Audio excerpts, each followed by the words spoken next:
From the shores of Puget Sound, this is GreenerViews, a unique media resource for information, education, consultation, and fun.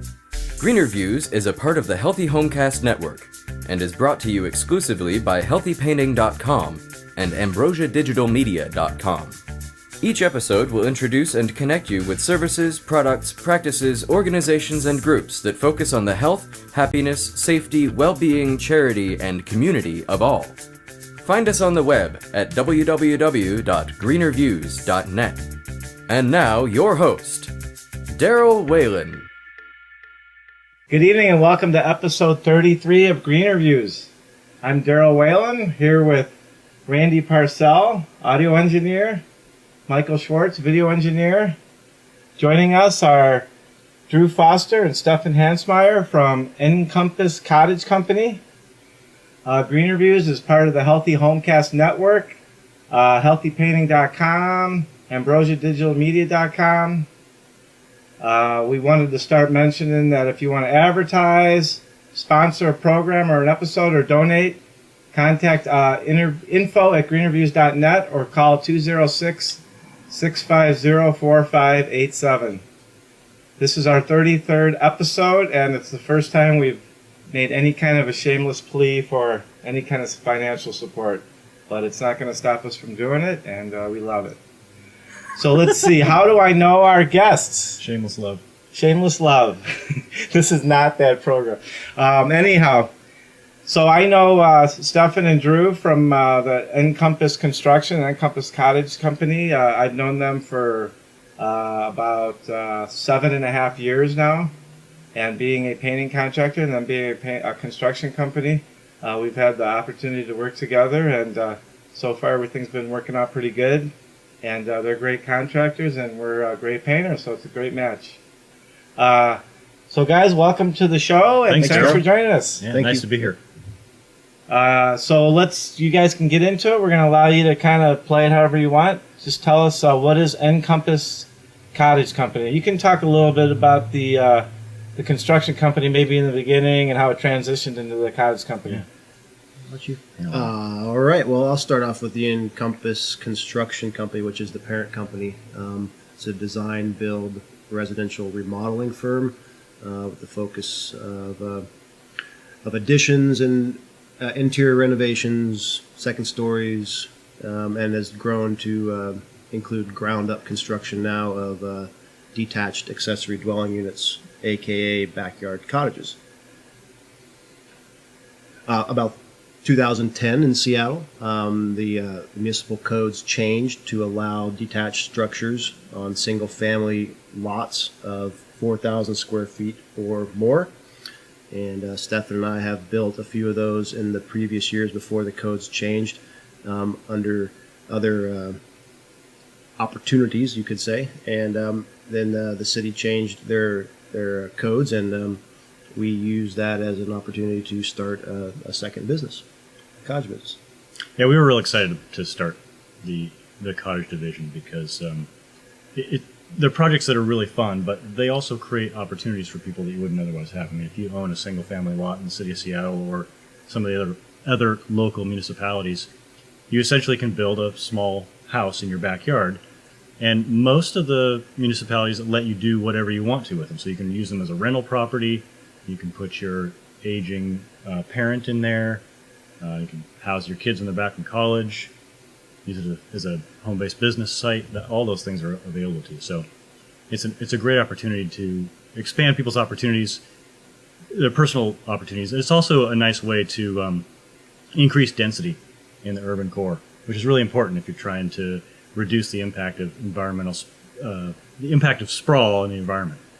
So we were stoked to get involved. Yeah, great. I love it.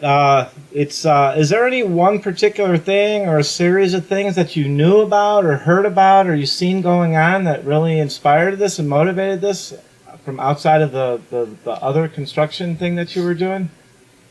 I know that myself in the last, I don't know, maybe it's probably the last handful of years, 4 or 5 years, I've seen, I think I've even seen podcasts and and people write books and blogs and everything about this tiny. I kind of saw it as this tiny house phenomenon. Are you familiar with any of that? There are a lot of cities, especially on the West Coast, that are really promoting backyard cottages as a way to increase urban density, create more affordable housing. And so, if you just do a Google search, for example, you'll come up with a ton of stuff. But yeah, there's several books that have been written recently talking about the advantages of cottage housing, cottage communities, and backyard cottages in general. Great, and I know that there's another guy that you work with that has a big a role or some capacity. And you want to talk about that a little bit? We actually have two other partners in our efforts. One is Bruce Parker from Microhouse. He does our design and land use planning stuff. And then we also work with Husky Senior Care, Matt Long at Husky Senior Care, because what we're trying to do is offer a whole sort of collection of packages. So we can do the design, we can do the site development, but we can also complete the construction and then provide for folks who want to do aging at home or who have an elderly parent, for example. In working in conjunction with Husky Senior Care, we can bring them in to provide some in-home services as well. Yeah, and we'll get into both of those things a little bit as we move on. So why don't you talk about how briefly about how both of you guys have gotten into this field of construction? Well, really quick, my history is in the restaurant business. To begin with, started designing and building restaurants, and that's where I developed the passion for actually working with my hands and building things that would last a little bit longer than the plate of food that I was preparing for. And just through the experience of designing kitchens for restaurants that I got familiar with the layouts and what's important in a kitchen, and then started putting that into a residential home. How about you? I grew up in a family of architects and had gone to design school, and the first thing I thought when I graduated was I want to learn how to build houses because that just sounded like fun. Actually, I had this theory that I wanted to build the off-the-grid compound, so I thought a good place to start would be to go build houses. So I got a job with a custom home builder and decided that I really enjoyed the process, the sort of the kinetic motion of construction, the interaction with clients, the subs, everything's it's a blast. And I had bounced back and forth between being a project manager in IT and working as a carpenter. And one day I was in my cubicle typing out code, and I had a conversation with Drew on the phone, and he said, I gotta build this deck for these people, and I need some help. And I was like, that sounds like a blast. So I took some vacation time, and we built a deck together, and then I just couldn't stop.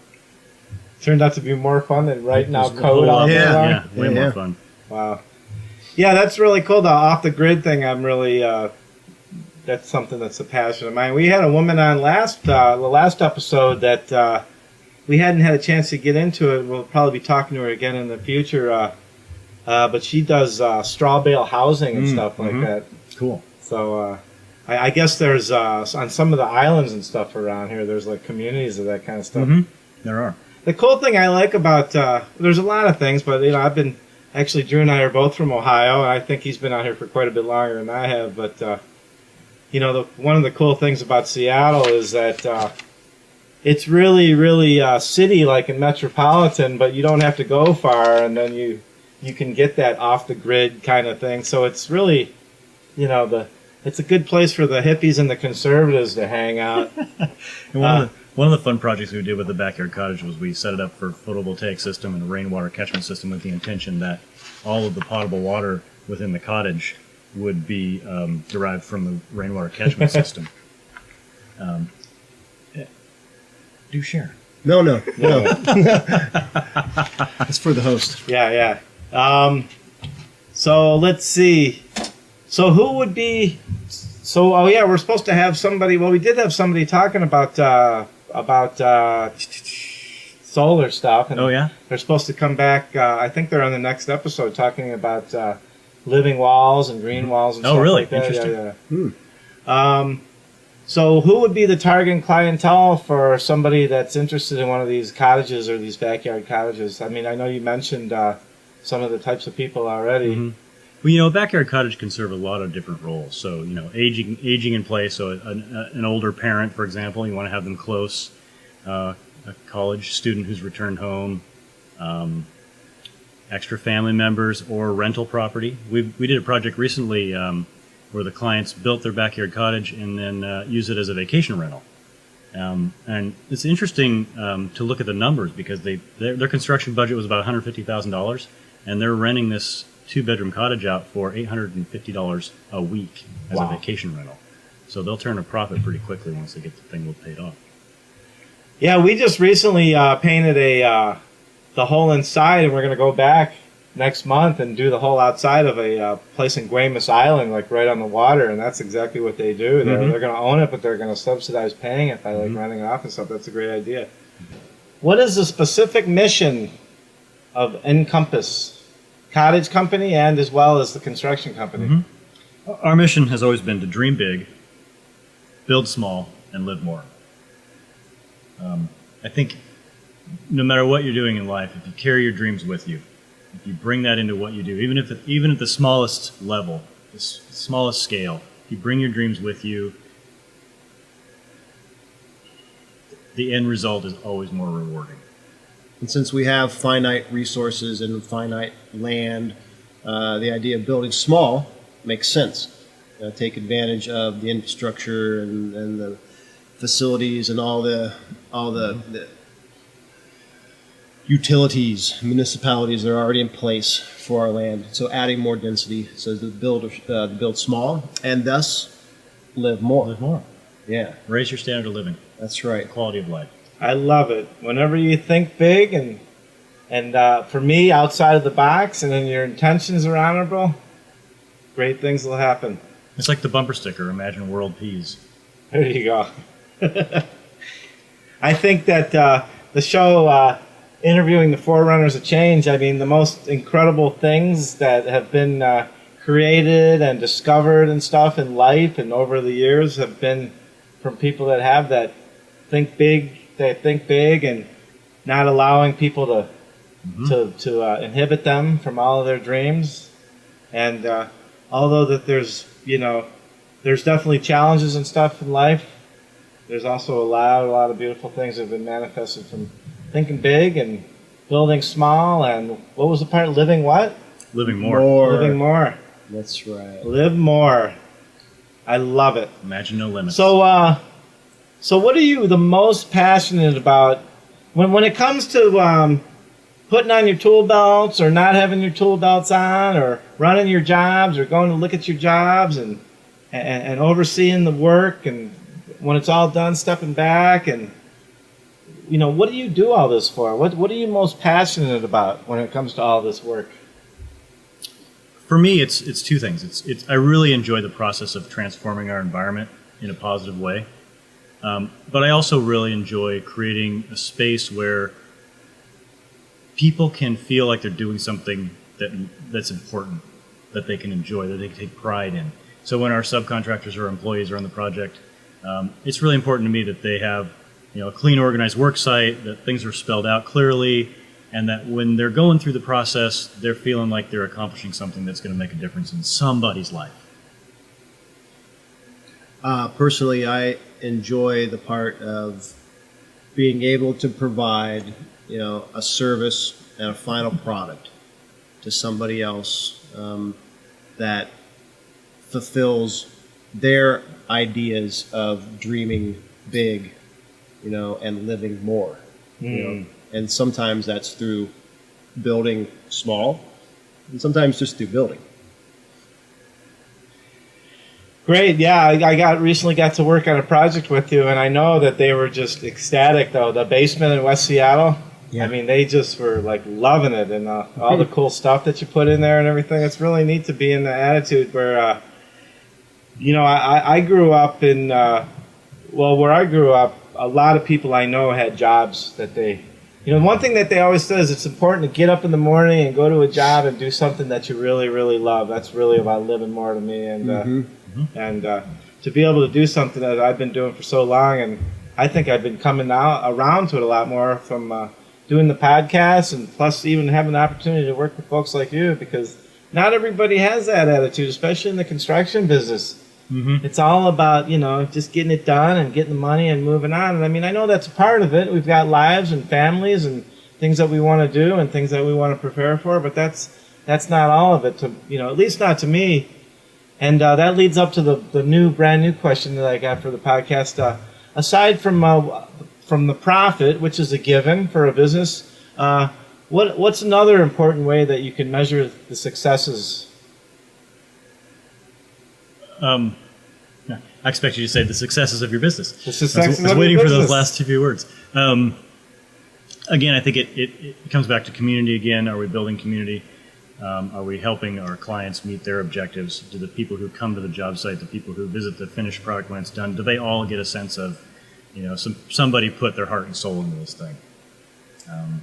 I think if that carries through in the final work, and if the people who did the work are proud of what they've done or feel good about what they've done, then we've done our job well. I mean, it's one thing to say, do quality craftsmanship. I mean, I think if you're a professional business, you do quality craftsmanship. That's a given. Yeah. You got to take it beyond that. It's about taking ownership of the project. It's about, really having a connection, being a stakeholder in the whole process. I would say the measure of success of the business for me too is also the quality of life that I get to enjoy as a result of being a business owner. I put the attention to my clients and their projects, turn them around and develop something for them that they enjoy and they love and they can keep. And I can walk away from that with, the opportunity to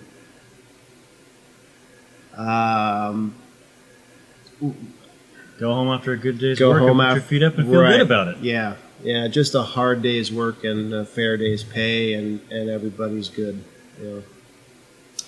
Great. So let's get into a little bit of the terminology on some of the stuff I really wanted to talk to you about. Let's start out with multi-generational housing. Mm-hmm. What exactly does that mean, and why is that important, and how's that related to your company? Mm-hmm. It's very common almost anywhere in the world that there are different generations of the same family living under the same roof. And that was pretty common in the United States until after the Second World War. But in the 50s, as America became a more affluent society, people started to move off on their own. And I don't know if I would necessarily say that it's all about the current economic condition, but I think there may also be some shift in values taking place. But there are more people who want to gather their families together again and live together.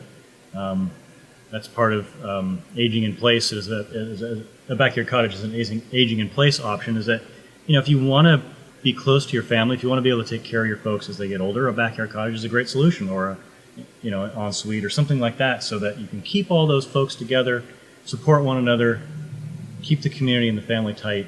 And I guess maybe that saves some money too. How about you? Any thoughts on that? Actually, I was flashing back to a seminar where I learned something. It was regarding weatherproofing and weatherization of an exterior. And the question that was thrown out was, after you have cut a tree and turned it into lumber, if you keep that lumber dry, how long will that lumber last? How many years?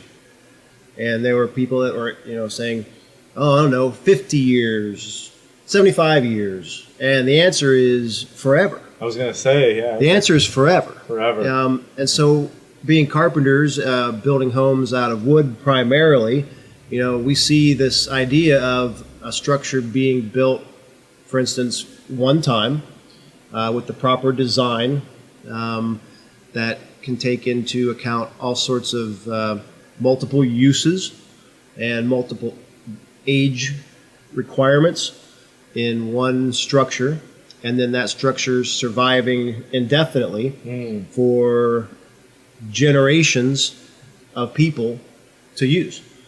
So that's multi-generational housing to me. Sweet, I as like well. it. Yeah. I like it. It's a little different turn on it. Yeah, it's all about as long as a structure is like properly maintained, and I think that's a big problem that we have in our society. We have this like quick and disposable society. So not only is, I'm speaking kind of I'm generalizing, but not only is stuff often just built like really quick and not properly, but that is very common. But then it's not maintained properly, and then that's why there's houses that not only are they not indefinitely a viable structure, but they're falling apart after maybe even a couple decades or sooner. Yeah, and that sort of stuff that I'm sure gets to both of us. Yeah. At that core level, like, how are you going to do that if you don't do it right? Yeah. But it's job security too, I guess. It's It's a double-edged sword, right? It's a double-edged sword. Yeah, it's a bizarre wheel. Is there anywhere that somebody else? Do you guys have any other resources or ways people could find out about this multi-generational housing stuff? I mean, I haven't. If you just do a Google search, you'll get a ton of stuff. Yeah. It's all over. I saw some stuff on NBC News that did a story on it. U.S. News and World Reports had an article recently. It's all over the place. Yeah, no, it's really neat. I mean, I know that you guys have been doing this construction because I've been doing some stuff with you for, like I said, almost 8 years. But this is just recently when we talked about doing the podcast again, we started talking about that. And it's a big thing for me because not only in the United States, I mean, in other cultures and stuff, the United States is generally pretty new compared to a lot of countries and cultures that, the multi-generational housing is like just like the way it is. There's not even like a thought about other way, and we have kind of gone away from it. And the idea, and I think that's really had a big effect just on our general social behavior and our family structure and everything in general. And it's really cool. I had some other thing about it I wanted to get into. That you mentioned the word, but let's talk a little bit more about aging in place. Because I think that's a little separate than the multi-generational thing. Let's talk about aging in place. I know from talking to folks who are getting up there in their years that a lot of them don't really treasure the idea of being shipped off to a nursing home or a care facility. They'd much rather stay at home, and for a lot of them, they'd much rather stay at home with their families. It doesn't necessarily mean they're at home alone, although it could be. So aging in place is a catchphrase. There are some other phrases that basically mean the same thing, but the whole concept is that as you get older, you want to stay in your home where you're comfortable and feel secure for as long as possible. So that's really what that's about. In fact, there's a whole philosophy of design built around that idea. So you're designing homes to help people age, making things, barrier-free access, ADA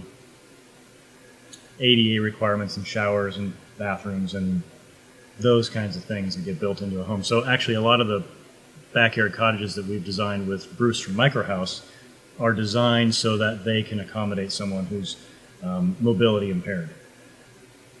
Yeah, no, that's really cool. And I think that do you have something to want to say? Well, that also feeds into the notion of sustainability. Yeah. It really does. No, I'm loving all this. I think that, and I like the idea that, that you put in there about, these houses can potentially last forever. And there's got to be a way to create these things and to make them function in a way where the age, we're certainly aging in place, but also where it can support the function or the needs of any age.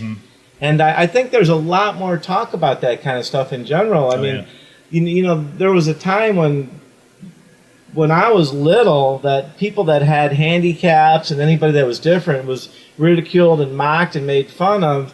And, this quote-unquote PC world, which I'm a fan of, by the way, because I don't see anybody as being any better or worse than just because of their limitations. But we're creating a way for everybody to coexist.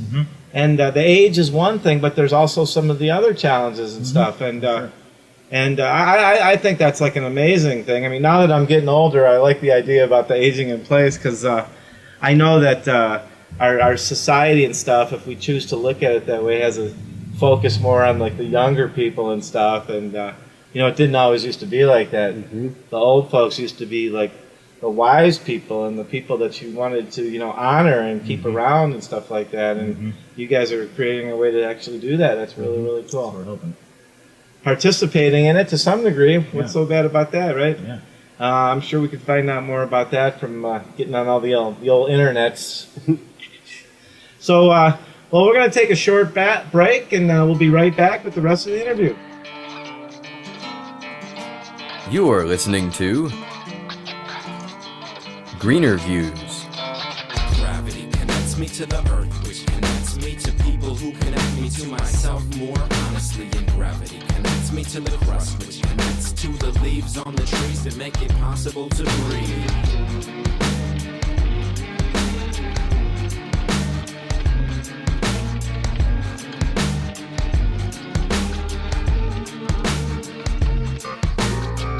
Came to rest on the minefield, blessed with naive mind shield, like a helmet.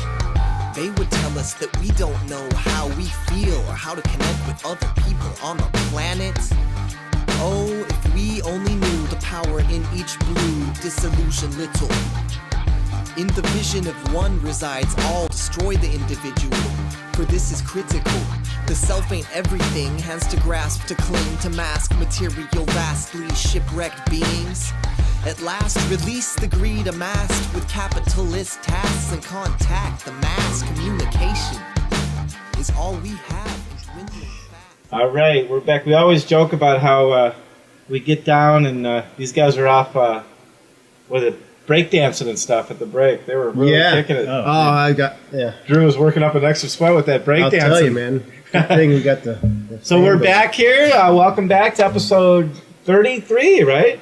already. GreenerViews, and we're here with Stefan and Drew from Ncompass Cottage Company, and get right back into the questions. So we're going to look into the future a little bit. Crystal ball. The crystal ball. Let's get the crystal ball out Got here. it. And, so what positive changes and what kind of impact will your company be making in the future? Well, I would like to say that we will help integrate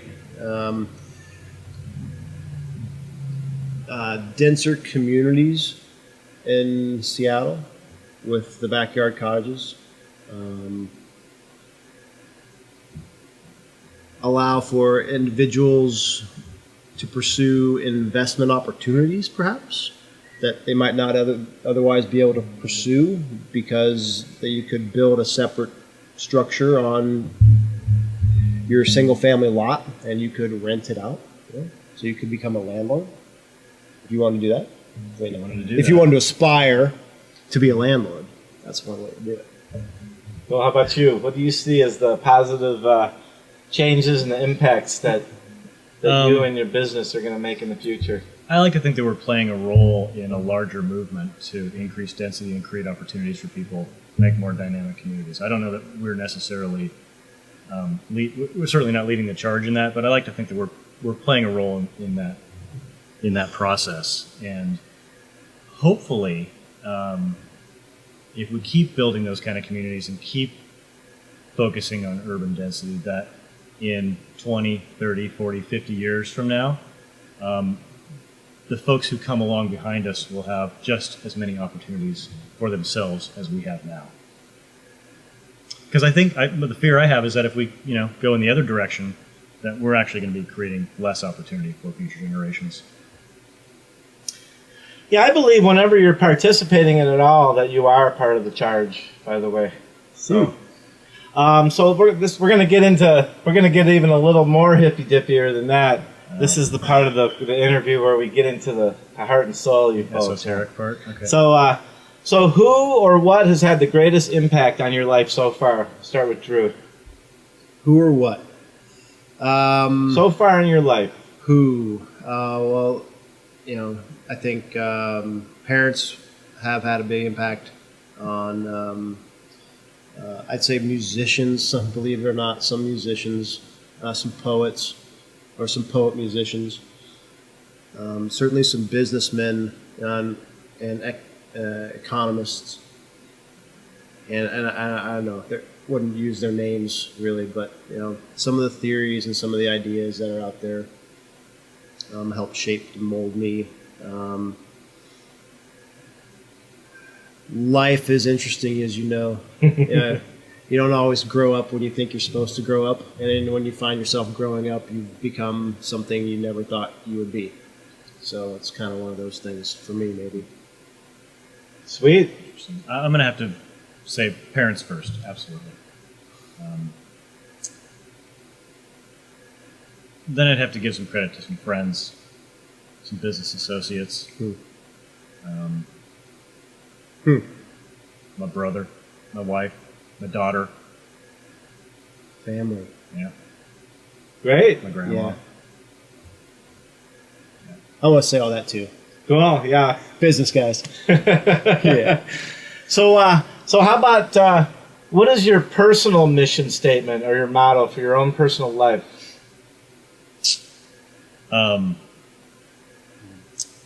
Treat people fairly and help them along their path in life. How about you, Drew? What's the Drew Foster motto? Oh, I'll steal one. I'd just say, do unto others as you would have done The unto golden you. rule. And That's a good one to steal. and keep it simple. Keep it simple. Keep is a it good one simple. too. I'm on board with all of those. Great. So let's talk about some logistical stuff. Give us web links, emails, phone numbers. How do people get a hold of you? Here's the phone number. Here it is. See, we weren't right, were we? 206 933 5961. It was the one. Okay. I knew we didn't have the one in there. Okay. What about website? Well, we're successful emails? despite Yeah. the fact that we don't know our own phone That's a number. good Or sign. our own name. Or sometimes our names. Yeah. Um, I think I've read about that in some of the biggest business books. It helps if you're living at home because you can't get lost. right. And we As long don't as want to you get answer the phone when it rings. and return calls. Yeah, You know, it's the calls. simple stuff. I got told that just the other day. Yeah. How many people are you talking to? Well, right now, only one because you're the only one that's called me back. Isn't that crazy? I'm like, really? How many people have you called? 3. Wow. Really? Maybe the times are getting better. No one wants to work. I don't know. How about websites, emails? Drew and or Stefan, Drew at or Stefan at Ncompass, which is NCOMPASS-LLC.com. That'll get either one of us, depending on who you think is more your style. And then Ncompass-LLC.com? Or? Correct. Okay, Yep. Or perfect. EncompassCottages.com. Okay. And we'll have all that on the, that should all be on there. On the link there. Yeah. So what about any upcoming events or offers or information that you want to get out there before we go? Well, we're going to have a booth at the Sustainable West Seattle section of the West Seattle Street Fair this summer. That's And, in July, right? July, I think it's first or second weekend in July, second, I think. Yep. And I'm going to be giving a presentation on designing and building green roofs at that. I think it's on Saturday. Once we get through the summer building season, we'll be reestablishing our monthly cottage forums and workshops where we give a 1-hour presentation on the uses and how to design, build, plan a backyard cottage project, as well as integrate into that the possibility of aging in place Yeah. and sustainability issues and all that stuff. And that usually happens in fall and in winter, and then through spring and summer we're usually building. Great. Well, hey, any final words or helpful advice that you can leave us with? I think this is a great program that you put together, Joe. I mean, this is really cool. This is another great way to build community and bring all the people, as you're calling them, the forerunners of change, together in a virtual space to help other people in our community understand what's possible. So thank you for that. Yeah, you're quite welcome. actually very humbled to be included in your program. The changes you've made with your business and the direction you've taken your company is inspirational to me as well. And I think it's only fitting that we continue to go out into the community and do our business together, with all the others that we're doing that with. It makes us stronger. It makes our team more powerful. It makes our product superior to those that just slap them out, bang them up, and try to get out. And if we set that example, then that makes our communities stronger. Well, it's totally, is that the right word, cyclical? Where it's like you guys and you, when I met you, and then I met Stefan shortly after that, I mean, you had helped in a lot of ways, and it inspired me and participated in the stuff that I got going. So the truth of the matter is, none of us are doing any of this stuff on our own. Some of us like to think so sometimes, but then life will tell us a little differently or show us a little differently, and I want it. That's true. Right. Yep. Great. That is true. Well, hey, you've been listening to episode 33 of GreenerViews. Thank you, Stefan and Drew, for joining us.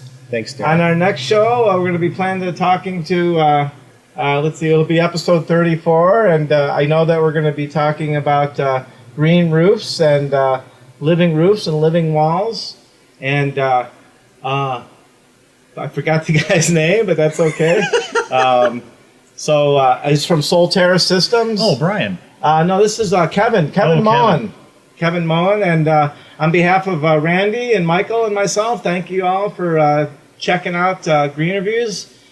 We really want feedback, so email or call us with ideas about guests and topics and opinions about the show. We really love people to consider advertising or sponsoring or donating a little bit of something. You could contact us at info@greenerviews.net or call us at 206-650-4587.